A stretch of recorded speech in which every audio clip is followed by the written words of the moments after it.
ஆலயா cotton வேட்டிகள், ஷர்ட்டுகள், wedding celebration. தமிழகத்தில் இந்த வாக்குப்பதிவு முடிந்திருக்கு. இப்போ இந்த வாக்குப்பதிவு முடிஞ்சோடனே அந்த வாக்குப்பதிவுக்கான அந்த எந்திரங்கள்லாம் இருக்கு இல்லையா, அதெல்லாம் சீலிடப்பட்டு ஸ்ட்ராங் ரூமுக்கு கொண்டு போவாங்க.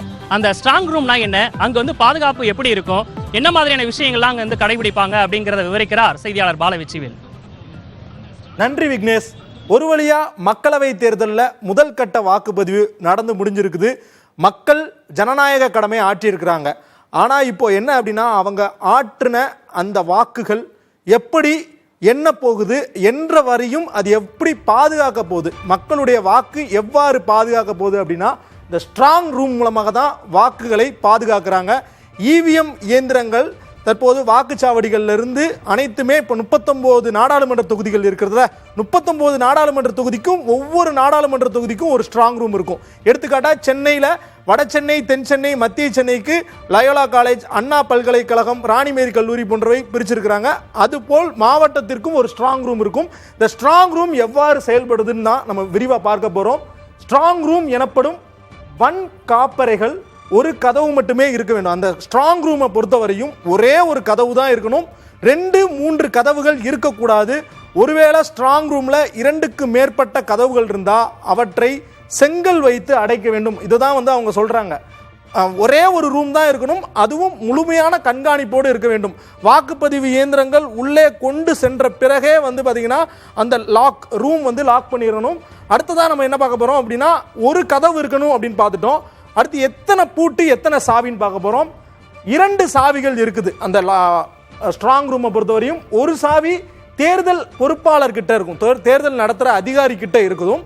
மற்றொரு சாவி யாருக்கிட்ட இருக்கும் அப்படின்னா, மாவட்ட அளவிலான தேர்தல் அலுவலர்கள், மாவட்ட அளவிலான அலுவலர்கள் கிட்ட இருக்கும். இந்த 2 சாவியும் சேர்த்து ஒன்றாக திறந்தால்தான் அந்த ஸ்ட்ராங் ரூமை வந்து திறக்க முடியும். எனவே ரொம்ப பாதுகாப்பாக சீல் பண்ணியிருப்பாங்க. அப்படிங்கிறதுக்காக தான் இந்த 2 சாவி பயன்படுத்துகிறாங்க. அடுத்ததாக தீ மற்றும் வெள்ள பாதுகாப்பிற்கு ஏற்பாடு செய்ய வேண்டும். ஸ்ட்ராங் ரூமை பொறுத்தவரையும் அடுக்கடுக்காக இருக்கும். அதில் தான் இவிஎம் மிஷின்ஸை வந்து வச்சுருப்பாங்க. அது எல்லாமே வெள்ள நீரை பொறுத்தவரையும் 1 மீட்டருக்கு ஹைட்டுக்கு மேலே தான் வந்து இவிஎம் வச்சுருப்பாங்க. அதே மாதிரி எல்லா ஸ்ட்ராங் ரூம்லையும் தீ அணைப்பான்கள் கட்டாயம் பொருத்தப்பட்டிருக்கிறோம். 24 மணி நேரமும் மத்திய காவல் படையினருடைய கண்காணிப்பின் கீழே அந்த முழு பகுதியும் இருக்கும். எல்லாத்துக்குமே தெரிஞ்சது தான். அடுத்ததாக வேற என்னென்னலாம் இருக்குது அப்படின்னு நம்ம பார்க்க போகிறோம். குறிப்பாக சிசிடிவி கேமராக்கள் இருக்க வேண்டும். 2010க்கு பிறகே வந்து சிசிடிவி கேமராக்கள் கட்டாயப்படுத்தப்பட்டிருக்கு. ஸ்ட்ராங் ரூம்ல குறிப்பாக உள்ள வர்ற பகுதி, ஸ்ட்ராங் ரூம்ல உள்ள அனைத்து பகுதிகளையும் வந்து 24 மணி நேரமும் சர்வேலன்ஸ் பண்றது அந்த திட்டம் முக்கியமாக செயல்படுத்தப்படுது.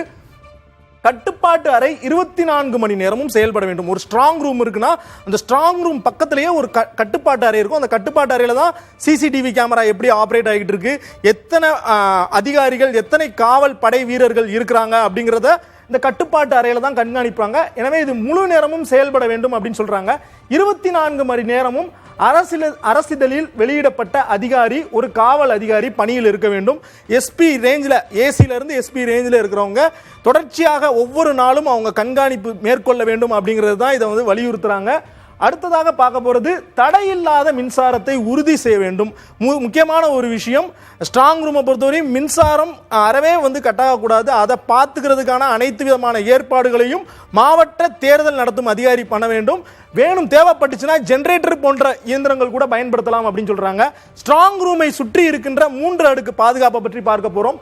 முதல் அடுக்கு வந்து மத்திய காவல் ஆயுத படைகள் இருப்பாங்க. அந்த சிஏபிஎஃப் காவல் படையினருடைய கட்டுப்பாட்டில் தான் இருக்கும். அவங்களை மீறி உள்ள போக முடியாது. அவங்க கிட்ட ஒரு பதிவு எண்ணும் இருக்கும். அவங்ககிட்ட இப்போ ஒருவேளை வந்து வேட்பாளர்கள் யாராவது ஸ்ட்ராங் ரூம் பாதுகாப்பாக இருக்கிறதா என்பதை கண்காணிக்கணும் அப்படின்னா அவங்களோட அனுமதியோட போக முடியும். 2வது அடுக்கு வந்து மாநில காவல்துறையின் ஆயுதம் ஏந்திய காவலர்கள் இருப்பாங்க.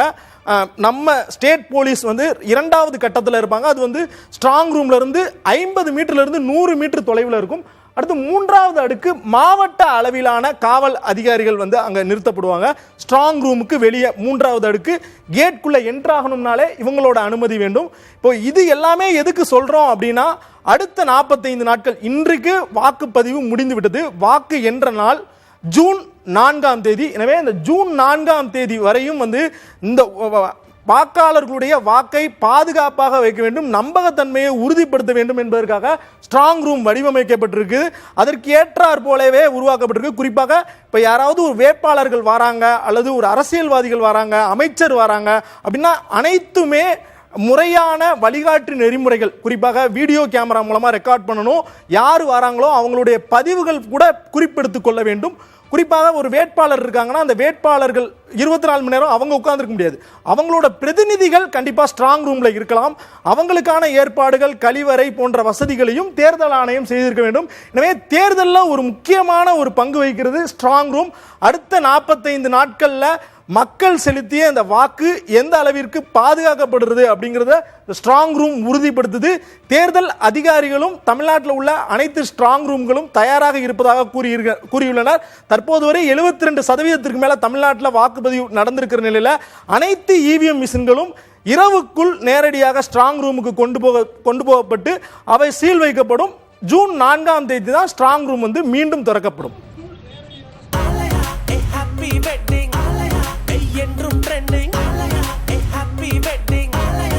ஆலயா காட்டன் வேட்டிகள் ஷர்ட்டுகள் வெட்டிங் செலிப்ரேஷன்.